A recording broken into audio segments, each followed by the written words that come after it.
What's up guys, welcome back. OCG Metagame breakdown again for September 2017 this time. Again, all the links will be in the video description, so if you want more information, more decklists, etc. All my, or at least all the sources used here in the video, everything will be in the video description, so feel free to check those out. First of all, again, we start off with the decklist posted on the Yu-Gi-Oh! Organization website from past weekend.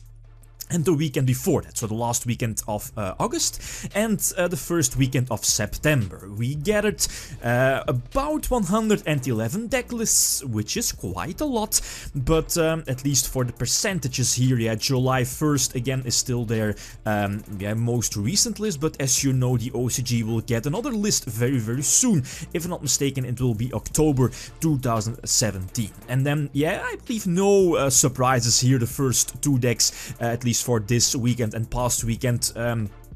True Draco was the most popular build or decklist here in the top cut, sitting at about 38%. But again, these, at least these statistics combine all the True Draco variants. So that's the Mice, Spellbooks, Invoked, Metal Foes, Monarchs as well from past week. So everything Masterpiece related is here in the first place. But they're again, like always, quickly followed by Dinosaurs this time, taking up second spot with 26%. This doesn't mean that True Dracos is better than Dinosaurs, but just for these 2 weeks was a little more represented in the top cuts over True Dracos was again at least a little more represented over Dinosaurs. No no surprises here. Third place, ABCs again popping up. Again, no surprises, still pretty much the same, the rest, yeah, the Strudo, like Turbo Witch build going into, you know, ABC Dragon Buster, Deco Talker, etc, etc. And then in all honesty, past this, so yeah, we have Pendulums, we have Heroes, but yeah, you know, past ABCs, I think we can call it like Rogue. Pendulums doing quite okay with the Master Rule 4 here in Link format. Heroes as well, as you saw from the couple of weeks ago. Yeah, Necros and Cosmos, Metal Foes, etc, etc. But again, in all honesty, it's still pretty much the triangle format here in the OCG with True Dracos, Dinosaurs, and then a couple of ABC lists with Heroes and some Pendulum lists as well. So no honorable mentions for now, but I'll come back to that in a few moments. So that's it for all the deck lists posted on the Yu-Gi-Oh! Organization website. Second part here of the video is there was like a kind of a big tournament held in the OCG past weekend, and it was called the Yu-Gi-Oh! Open Tournament Singapore 2017. It's not really a YCS, but I believe there are a little over 200 players, so let's just call it like somewhat of a very important regionals for the OCG. It was, I believe, if I'm not mistaken, 8 rounds of Swiss cut down eventually onto a top 64 on day 2. This is like, again, the top cut, top 64, and I think no surprises. A True Gang Dinosaur Yang Zings had the most representation in the top 64 cut, quickly followed by any True Draco variants, right? Masterpiece variants, Invoked, Demise, True Draco, etc. And then a couple of rogue decks like Tricksters, Magicians, ABCs, Magical Musketeers, and so on. Shiranui as well. I'll come back to that in a few moments. But eventually, again, after like 8 rounds of Swiss, top 64, surprisingly, the event was won by Tricksters, and not really like a Trickster build that we have seen popping up like, yeah, you know, for the past few months, but a very special list, by the way. It's like a more of a rank 4 engine, at least a rank 4 deck focused with, you know, the Trickster Stratos and the field spell, of course, to hit back rows on with the field spell and the searches.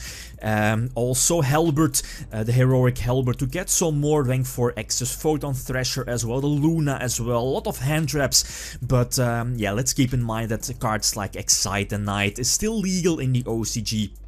Trap Tricks exceed also in the extra deck. So again, the rank 4 part here for this deck was quite crucial. And then, I believe both these cards, both Instant Fusion and Scapegoat, are becoming much more popular and relevant in the OCG. So with Northern Band, Instant Fusion lost some of its favor So yeah, as well here in the TCG, but again, with the addition of YgoPro in the OCG, yeah, for the past couple of weeks, Instant Fusion has been gaining a lot of popularity in the OCG, especially because of, in this case, the rank 4 engine going for Carbonala Warrior, again opening up rank 4 Exceed plays, but most importantly going for 1000 Ice Restrict. Restrict gets something, at least yeah, gets rid of like a very important monster on your opponent's side of the field, and then after that you upgrade, you go for the Link Summon for your YgoPro, and after that, you know, YgoPro also has a great effect.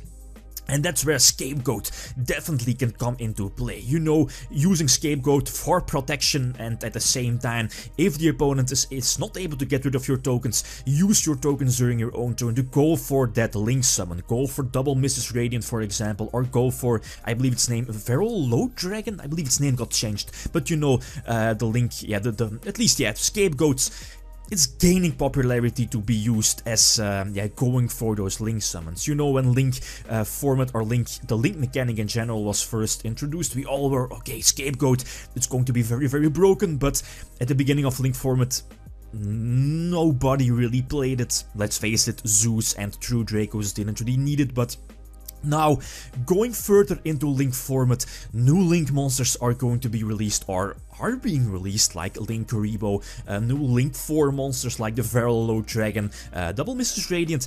Scapegoat is definitely gaining popularity, and it's not becoming a problem. Same for Instant Fusion, it's not becoming a problem, but give it time. Within the next few months, we are getting, of course, more Link monsters. Yeah, it's again not becoming a problem, but keep an eye out for both Instant Fusion and Scapegoat, since again they'll become much more powerful if we are getting more and more Link monsters.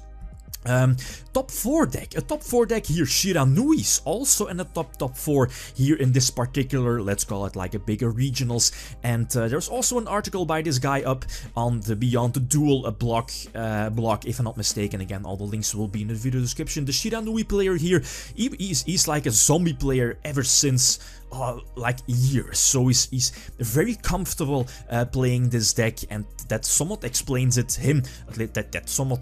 him doing very well in like a format dominated by both dinosaurs and true Dracos. So again, Shiranui's ending up top 4 with I believe it's Spirit of Flames, very old card, but cool to trigger your Shiranui's. Very nice deck here on his part. Again, very, very interesting. Eventually also, and that's something that also caught my attention from this same regionals, this same big tournament in the OCG, is that Magical Musketeers. Magical Musketeers went, I believe, 9-0 or 10-0 eventually, all the way up undefeated, I believe, until top 16, and that's where the Magical Musketeers eventually, eventually lost his match. So eventually, Magical Musketeers, this particular build, again, went 10-1. So almost undefeated, and was very close to eventually winning this weekend. Again, very surprising, since from past few weeks we saw that Magical Musketeers weren't really doing anything. A very cool build. He's still opting to run both the Magical Musketeer quick play spells, and we see here as well triple Instant Fusion and triple Scapegoat. Again, same as I explained earlier, very, very important cards going further into Link format. So very interesting choices here on his part.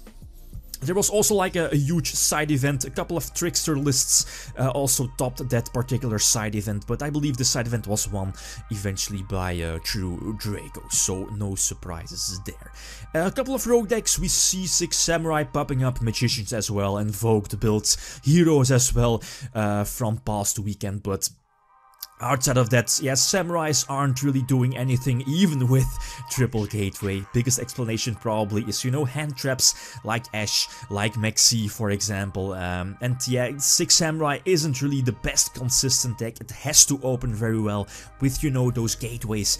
But yeah, after that, gateway can like be a dead top deck. As for that, all the information, all links again will be in the video description. So I think that's pretty much it, guys. Thanks for watching, and feel free to leave a comment or like if you enjoyed the video. Lithium signing out. Peace.